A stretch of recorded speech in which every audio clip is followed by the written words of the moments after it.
पाठ 5 संज्ञा नाउन। मृदु को विदेशी चीजों से बहुत लगाव है। विदेशी कपड़े, इत्र, चॉकलेट और खिलौने उसे बहुत पसंद हैं। देखो तुम्हारे लिए विदेश से क्या लाई हूँ। वाह बुआ, विदेशी चॉकलेट। अब तो चीन, जापान, अमेरिका आदि सभी देशों के सामान से बाजार भरा पड़ा है, लेकिन उसके पापा कहते हैं हमारे देश में बनी चीजें ही सबसे अच्छी हैं। हमारे देश में इतनी सारी खूबियां और विभिन्नताएं हैं कि आज पूरे विश्व में हमारी पहचान है।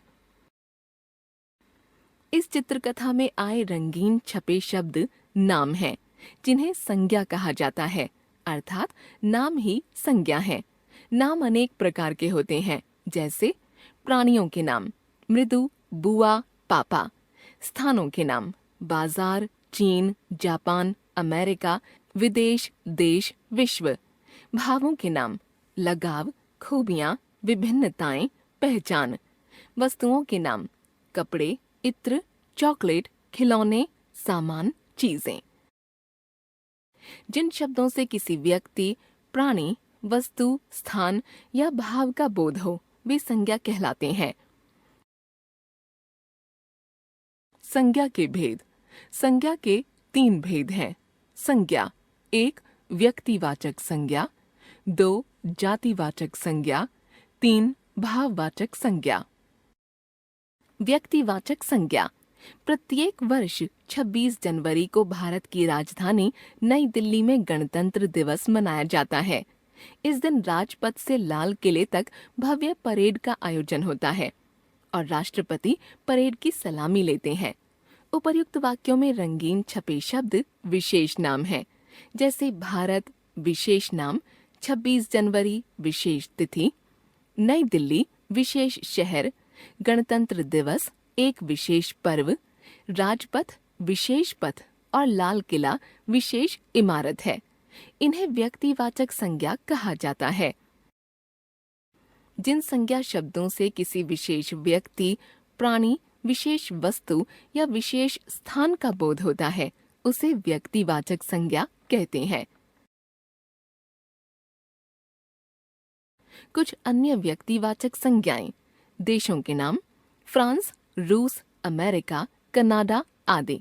नदियों के नाम गंगा, यमुना, सरस्वती, सतलुज, रावी आदि। त्योहारों के नाम दिवाली, दशहरा, रक्षाबंधन, ईद, गुरु पर्व आदि। खेलों के नाम cricket, football, hockey, tennis, volleyball आदि। इमारतों के नाम ताजमहल, लाल किला, कुतुब मीनार, जंतर मंतर आदि। व्यक्तियों के नाम लाला लाजपत राय, भगत सिंह, महात्मा गांधी आदि। दिन अथवा महीनों के नाम सोमवार, मंगलवार, जनवरी, फरवरी आदि। जातिवाचक संज्ञा। आज सब विद्यालय की ओर से चिड़ियाघर देखने गए। अध्यापक ने कक्षा के छात्र छात्राओं की पंक्ति बनवाकर बस में बैठाया। वहां सबने शेर, चीता, भालू, बंदर, चिड़िया इत्यादि जानवर देखे। इन वाक्यों में रंगीन छपे शब्द इन नामों की पूरी जाति का बोध करवा रहे हैं।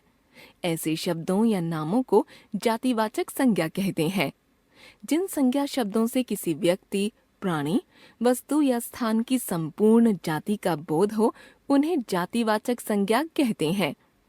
कुछ अन्य जातिवाचक संज्ञाएं। लड़का, माँ, जहाज, गांव, दादा, दादी, भाई, बहन, जानवर, जंगल आदि। भाववाचक संज्ञा।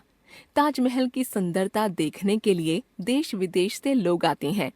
यह शाहजहां और मुमताज के प्रेम की निशानी है।